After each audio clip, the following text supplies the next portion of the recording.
Everyone loves to listen to a good book, and there are so many wonderful ones to choose, so we decided to bring you this podcast of Stories Come to Life. Each episode features a story from either classic or modern literature, especially chosen to be interesting and exciting to hear. So sit back, relax, and listen to this story come to life. Welcome to Stories Come to Life. I am your host, Kathryn Lopez Luker. Jim is back to narrating the exciting events unfolding on Treasure Island.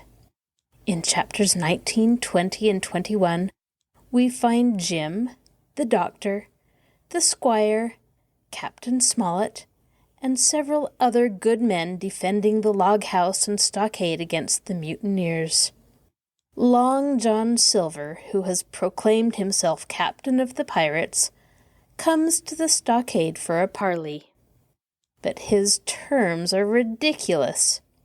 He leaves in anger, and soon the pirates attack the few brave defenders.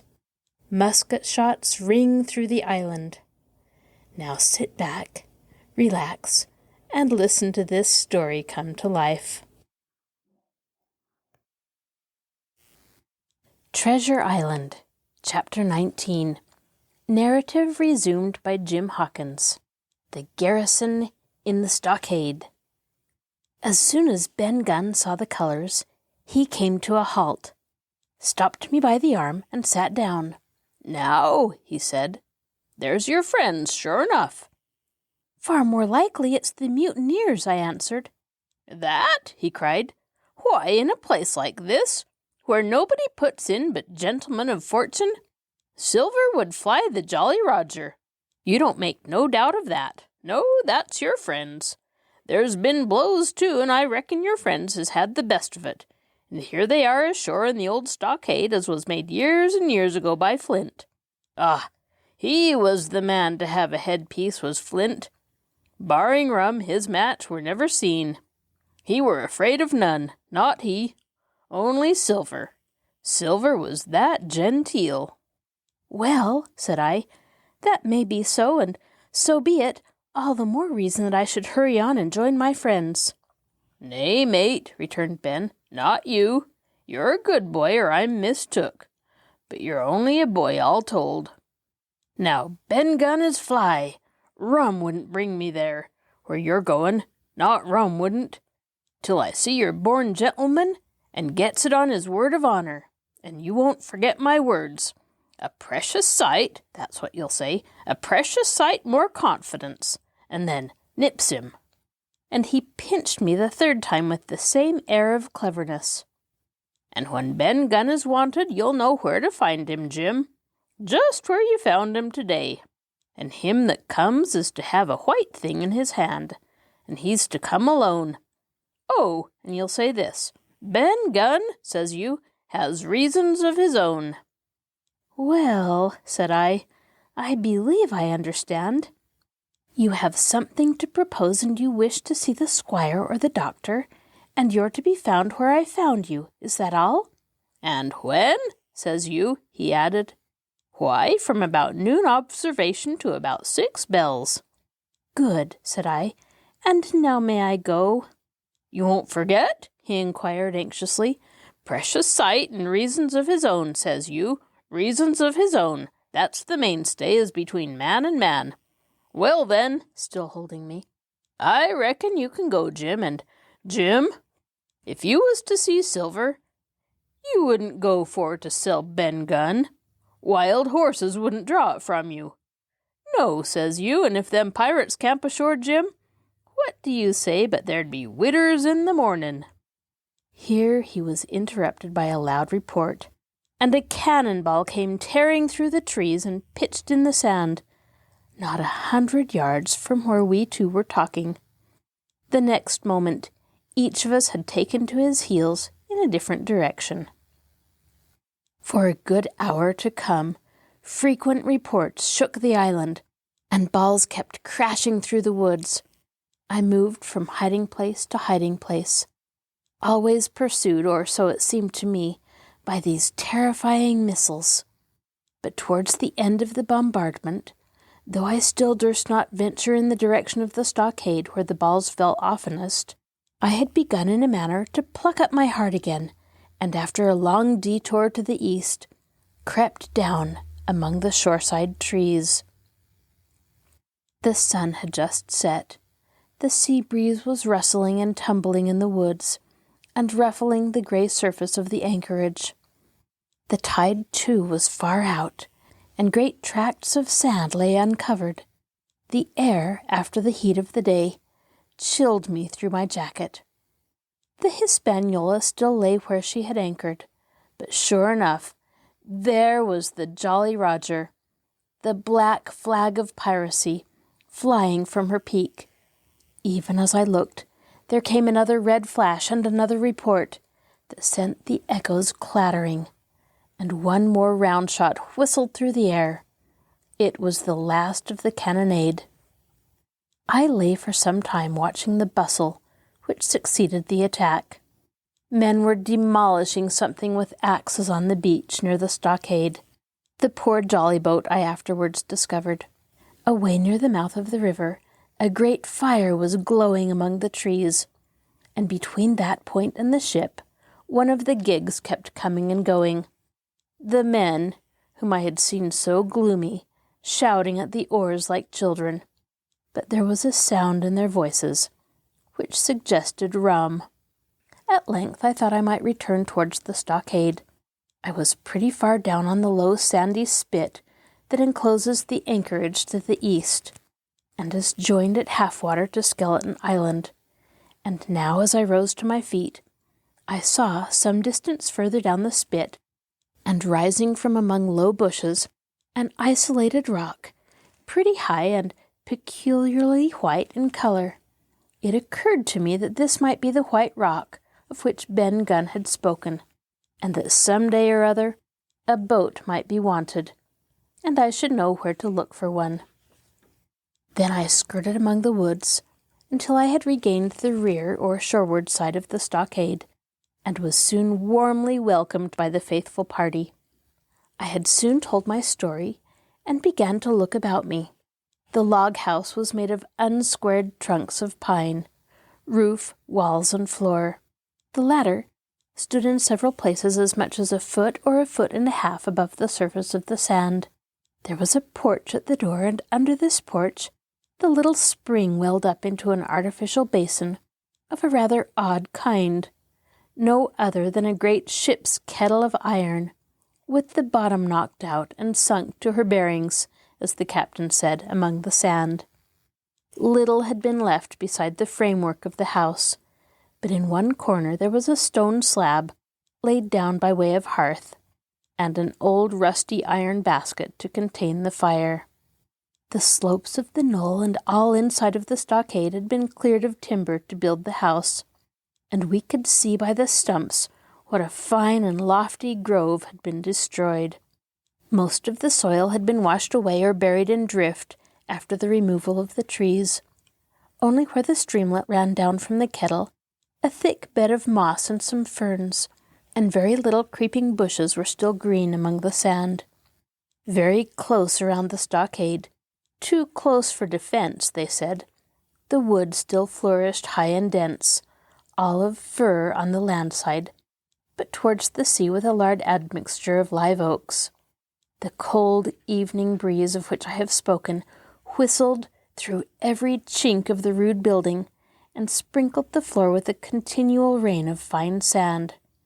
There was sand in our eyes, sand in our teeth, sand in our suppers, sand dancing in the spring at the bottom of the kettle, for all the world like porridge beginning to boil.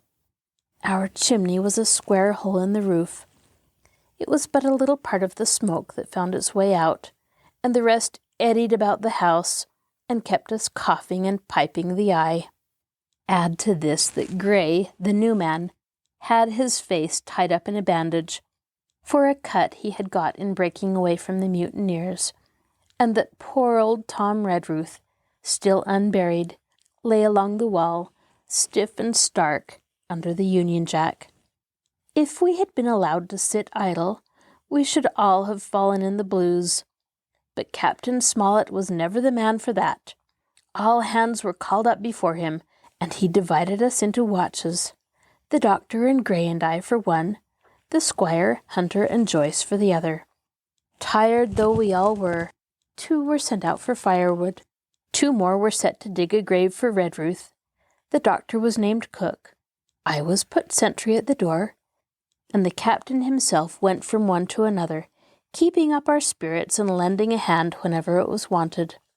From time to time the doctor came to the door for a little air and to rest his eyes, which were almost smoked out of his head, and whenever he did so he had a word for me. "That man Smollett," he said once, "is a better man than I am, and when I say that it means a deal, Jim." Another time he came and was silent for a while. Then he put his head on one side and looked at me. "Is this Ben Gunn a man?" he asked.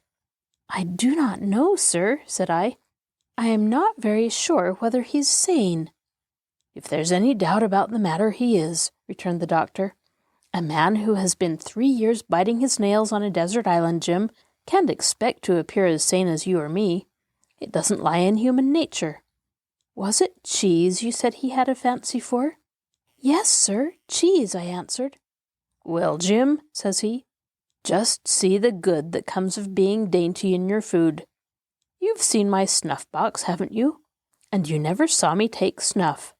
The reason being that in my snuff-box I carry a piece of Parmesan cheese, a cheese made in Italy, very nutritious. Well, that's for Ben Gunn." Before supper was eaten, we buried old Tom in the sand, and stood round him for a while bareheaded in the breeze. A good deal of firewood had been got in, but not enough for the captain's fancy, and he shook his head over it, and told us we must get back to this tomorrow rather livelier. Then, when we had eaten our pork, and each had a good stiff glass of brandy grog, the 3 chiefs got together in a corner to discuss our prospects. It appears they were at their wits' end what to do, the stores being so low that we must have been starved into surrender long before help came. But our best help, it was decided, was to kill off the buccaneers until they either hauled down their flag or ran away with the Hispaniola. From 19, they were already reduced to 15. 2 others were wounded, and one at least, the man shot beside the gun, severely wounded if he were not dead. Every time we had a crack at them, we were to take it, saving our own lives with the extremest care. And besides that, we had 2 able allies, rum and the climate.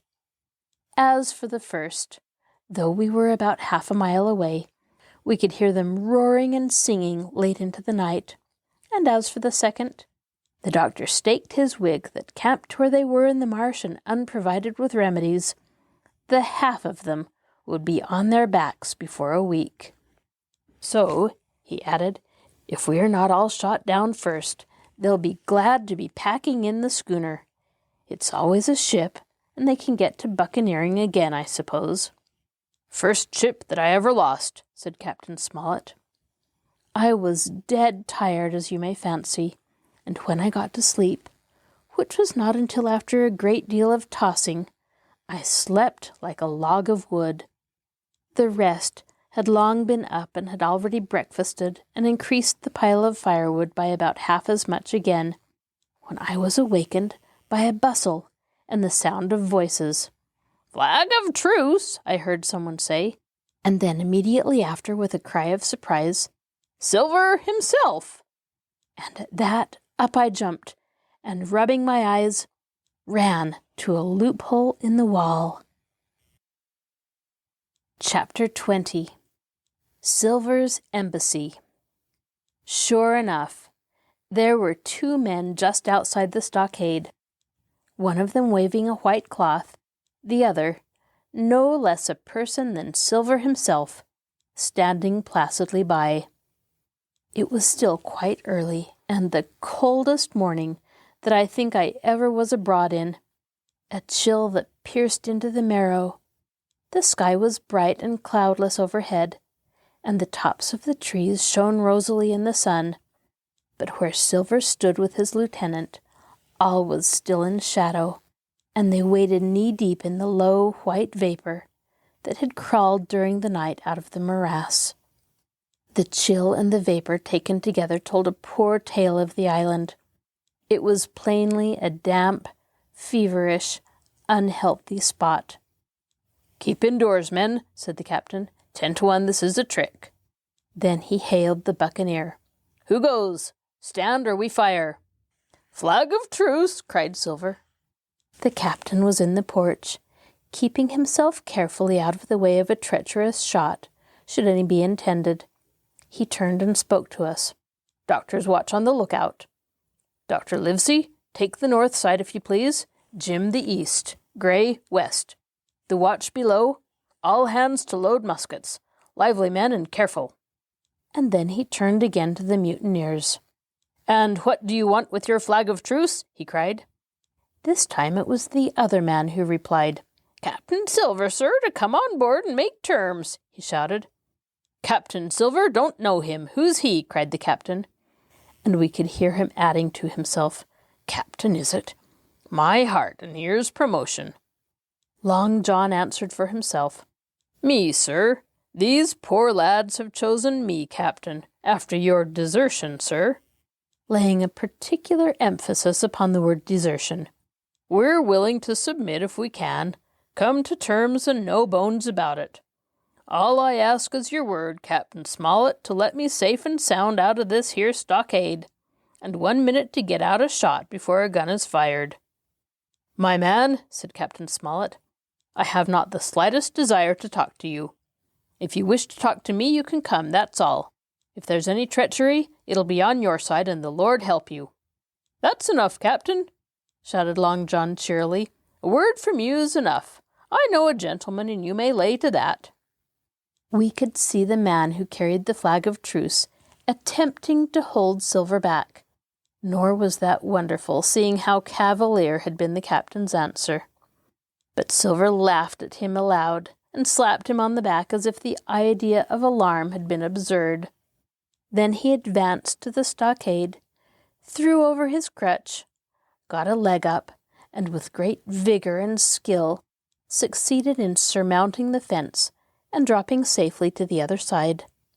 I will confess that I was far too much taken up with what was going on to be of the slightest use as sentry.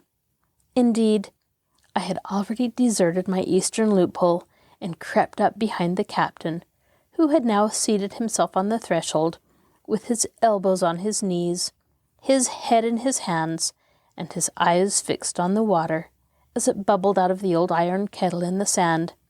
He was whistling to himself, "Come, lasses and lads." Silver had terrible hard work getting up the knoll. What with the steepness of the incline, the thick tree stumps and the soft sand, he and his crutch were as helpless as a ship in stays. But he stuck to it like a man, in silence, and at last arrived before the captain, whom he saluted in the handsomest style. He was tricked out in his best. An immense blue coat, thick with brass buttons, hung as low as to his knees, and a fine laced hat was set on the back of his head. "Here you are, my man," said the captain, raising his head. "You'd better sit down." "You ain't a-going to let me inside, Captain?" complained Long John. "It's a main cold morning, to be sure, sir, to sit outside upon the sand."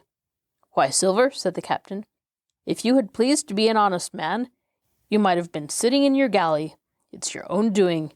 You're either my ship's cook, and then you were treated handsome, or Captain Silver, a common mutineer and pirate, and then you can go hang." "Well, well, Captain," returned the sea cook, sitting down as he was bidden on the sand. "You'll have to give me a hand up again, that's all. A sweet, pretty place you have of it here. Ah, there's Jim. The top of the morning to you, Jim. Doctor, here's my service. Why, there you all are together like a happy family, in a manner of speaking." "If you have anything to say, my man, better say it," said the captain. "Right you were, Captain Smollett," replied Silver. "Duty is duty, to be sure. Well, now you look here. That was a good lay of yours last night. I don't deny it was a good lay. Some of you pretty handy with a handspike end. And I'll not deny neither but what some of my people was shook. Maybe all was shook. Maybe I was shook myself. Maybe that's why I'm here for terms, but you mark me, Captain, it won't do twice, by thunder. We'll have to do sentry, go and ease off a point or so on the rum. Maybe you think we were all a sheet in the wind's eye, but I tell you I was sober. I was only dog-tired, and if I'd awoke a second sooner I'd have caught you in the act, I would. He wasn't dead when I got round to him, not he. Well, says Captain Smollett as cool as can be. All that Silver said was a riddle to him, but you would never have guessed it from his tone. As for me, I began to have an inkling. Ben Gunn's last words came back to my mind. I began to suppose that he had paid the buccaneers a visit, while they all lay drunk together round their fire, and I reckoned up with glee that we had only 14 enemies to deal with. Well, here it is, said Silver. We want that treasure, and we'll have it. That's our point. You would just as soon save your lives, I reckon. And that's yours. You have a chart, haven't you? That's as may be, replied the captain. Oh, well, you have, I know that, returned Long John. You needn't be so husky with a man. There ain't a particle of service in that, and you may lay to it. What I mean is, we want your chart. Now, I never meant you no harm myself. That won't do with me, my man, interrupted the captain. We know exactly what you meant to do, and we don't care, for now, you see, you can't do it. And the captain looked at him calmly, and proceeded to fill a pipe. If Abe Gray, Silver broke out. Avast there, cried Mr. Smollett. Gray told me nothing, and I asked him nothing. And what's more, I would see you and him and this whole island blown clean out of the water into blazes first. So there's my mind for you, my man, on that. This little whiff of temper seemed to cool Silver down. He had been growing nettled before, but now he pulled himself together. Like enough, said he. I would set no limits to what gentlemen might consider shipshape or might not, as the case were. And seeing as how you're about to take a pipe, Captain, I'll make so free as to do likewise. And he filled a pipe and lighted it, and the two men sat silently smoking for a while, now looking each other in the face, now stopping their tobacco, now leaning forward to spit. It was as good as the play to see them. Now, resumed Silver, here it is. You give us the chart to get the treasure by, and drop shooting poor seamen and stoving of their heads in while asleep. You do that, and we'll offer you a choice. Either you come aboard of us, once the treasure's shipped, and then I'll give you my affidavy upon my word of honor to clap you somewhere safe ashore.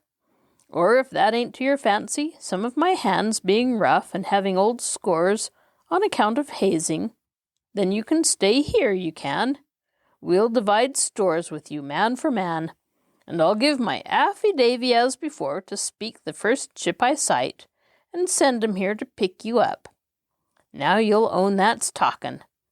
Handsomer you couldn't look to get, not you, and I hope, raising his voice, that all hands in this here blockhouse will overhaul my words, for what is spoke to one is spoke to all. Captain Smollett rose from his seat, and knocked out the ashes of his pipe in the palm of his left hand. Is that all? He asked. Every last word, by thunder, answered John. Refuse that, and you've seen the last of me but musket balls. Very good, said the captain. Now you'll hear me. If you'll come up one by one unarmed, I'll engage to clap you all in irons and take you home to a fair trial in England. If you won't, my name is Alexander Smollett. I've flown my sovereign's colours, and I'll see you all to Davy Jones. You can't find the treasure, you can't sail the ship. There's not a man among you fit to sail the ship. Can't fight us? Gray there got away from 5 of you. Your ship's in irons, Master Silver. You're on a lee shore, and so you'll find. I stand here and tell you so, and they're the last good words you'll get from me, for, in the name of heaven, I'll put a bullet in your back when next I meet you. Tramp, my lad, bundle out of this, please. Hand over hand and double quick. Silver's face was a picture. His eyes started in his head with wrath. He shook the fire out of his pipe. "Give me a hand up," he cried. "Not I," returned the captain. "Who'll give me a hand up?" he roared. Not a man among us moved. Growling the foulest imprecations, he crawled along the sand till he got hold of the porch and could hoist himself again upon his crutch. Then he spat into the spring. "There," he cried, "that's what I think of ye. Before an hour's out, I'll stove in your old blockhouse like a rum puncheon. Laugh, by thunder, laugh. Before an hour's out, you'll laugh upon the other side. Them that'll die'll be the lucky ones." And with a dreadful oath he stumbled off, ploughed down the sand, was helped across the stockade after 4 or 5 failures by the man with the flag of truce, and disappeared in an instant afterwards among the trees. Chapter 21. The Attack. As soon as Silver disappeared, the captain, who had been closely watching him, turned towards the interior of the house, and found not a man of us at his post but Gray. It was the first time we had ever seen him angry. "Quarters!" he roared. And then, as we all slunk back to our places, "Gray," he said, "I'll put your name in the log. You've stood by your duty like a seaman. Mr. Trelawney, I'm surprised at you, sir. Doctor, I thought you had worn the king's coat. If that was how you served at Fontenoy, sir, you'd have been better in your berth." The doctor's watch were all back at their loopholes. The rest were busy loading the spare muskets, and everyone with a red face, you may be certain, and a flea in his ear, as the saying is. The captain looked on for a while in silence, then he spoke. "My lads," said he, "I've given Silver a broadside. I pitched it in red hot on purpose, and before the hour's out, as he said, we shall be boarded. We're outnumbered. I needn't tell you that, but we fight in shelter. And a minute ago I should have said we fight with discipline. I've no manner of doubt that we can drub them, if you choose." Then he went the rounds and saw, as he said, that all was clear. On the 2 short sides of the house, east and west, there were only 2 loopholes. On the south side, where the porch was, 2 again, and on the north side, 5. There was a round score of muskets for the 7 of us. The firewood had been built into 4 piles, tables, you may say, one about the middle of each side. And on each of these tables some ammunition and 4 loaded muskets were laid, ready to the hand of the defenders. In the middle, the cutlasses lay ranged. "Toss out the fire," said the captain. "The chill is past, and we mustn't have smoke in our eyes." The iron fire basket was carried bodily out by Mr. Trelawney, and the embers smothered among sand. "Hawkins hasn't had his breakfast. Hawkins, help yourself and back to your post to eat it," continued Captain Smollett. "Lively now, my lad. You'll want it before you've done. Hunter, serve out a round of brandy to all hands." And while this was going on, the captain completed, in his own mind, the plan of the defense. "Doctor, you will take the door," he resumed. "See and don't expose yourself. Keep within, and fire through the porch. Hunter, take the east side there. Joyce, you stand by the west. My man Trelawney, you are the best shot. You and Gray will take this long north side with the 5 loopholes. It's there the danger is. If they can get up to it, and fire in upon us through our own ports, things would begin to look dirty. Hawkins, neither you nor I are much account at the shooting. We'll stand by to load and bear a hand." As the captain had said, the chill was past.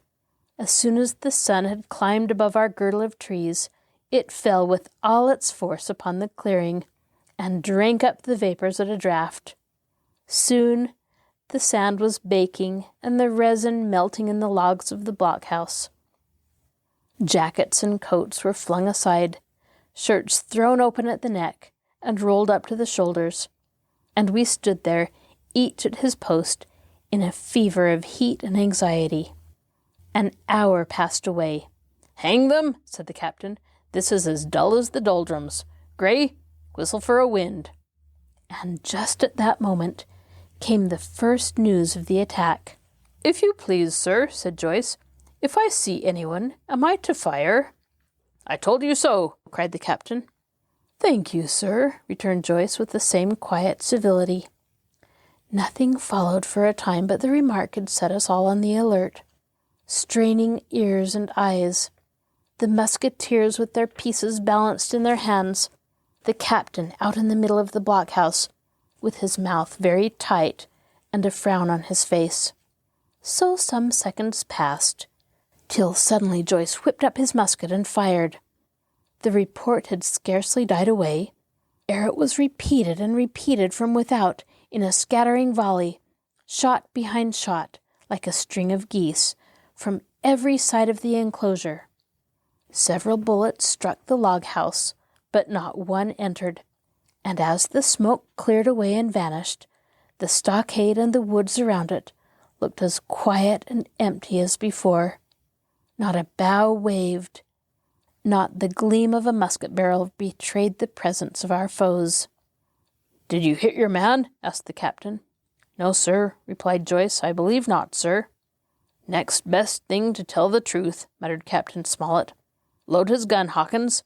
And how many should you say were on your side, Doctor?" "I know precisely," said Dr. Livesey.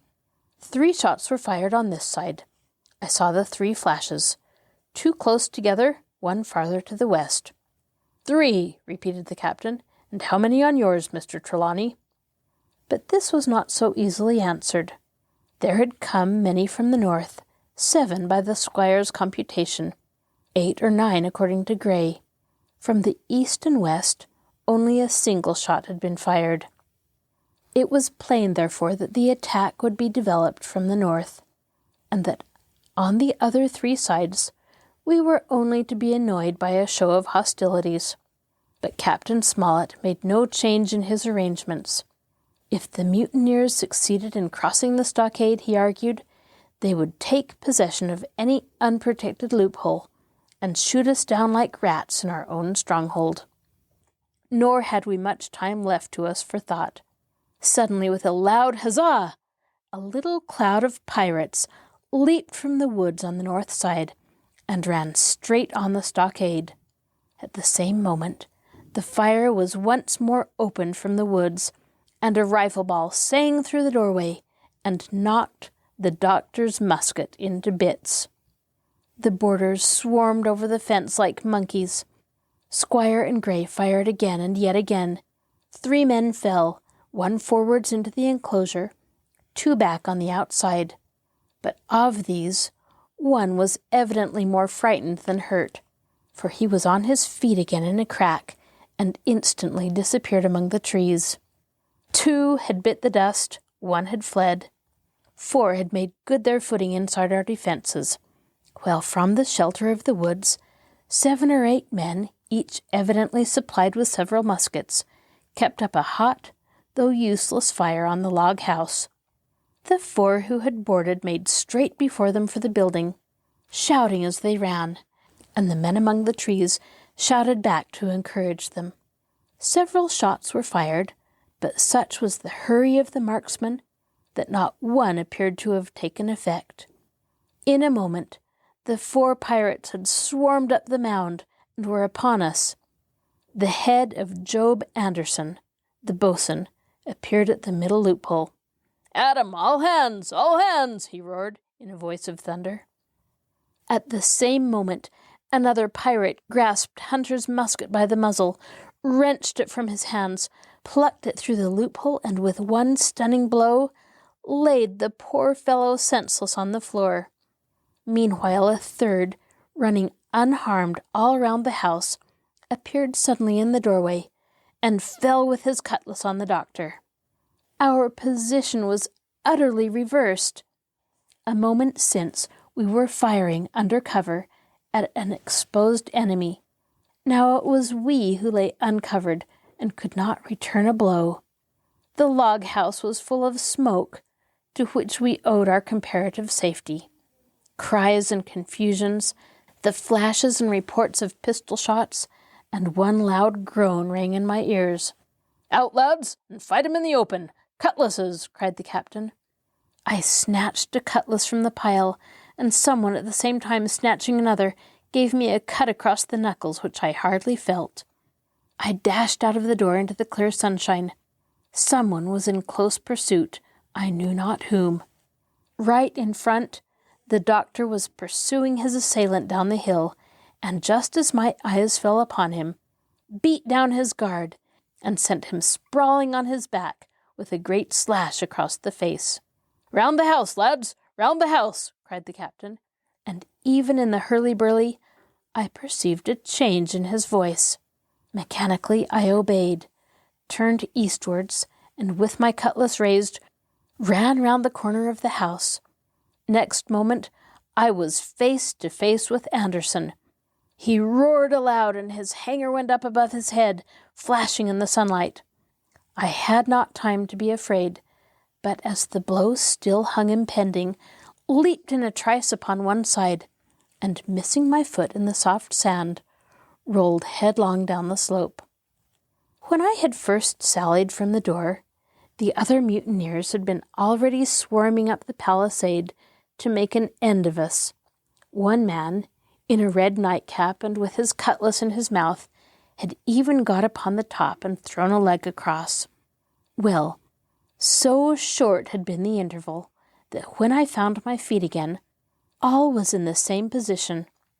The fellow with the red nightcap still halfway over, another still just showing his head above the top of the stockade, and yet, in this breath of time, the fight was over, and the victory was ours.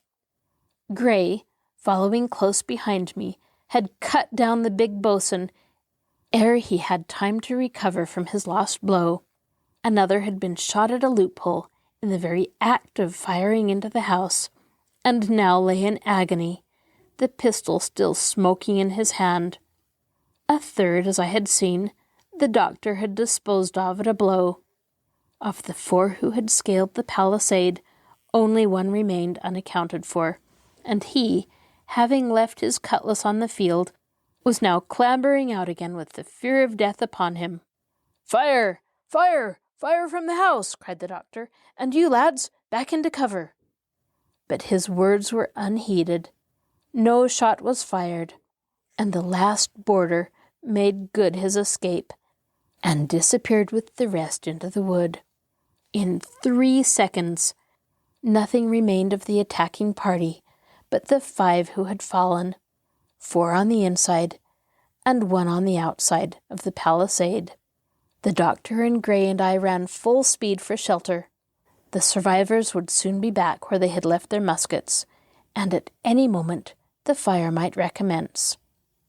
The house was, by this time, somewhat cleared of smoke, and we saw at a glance the price we had paid for victory. Hunter lay beside his loophole, stunned. Joyce by his, shot through the head, never to move again, while right in the center, the squire was supporting the captain, one as pale as the other. "The captain's wounded," said Mr. Trelawney. "Have they run?" asked Mr. Smollett.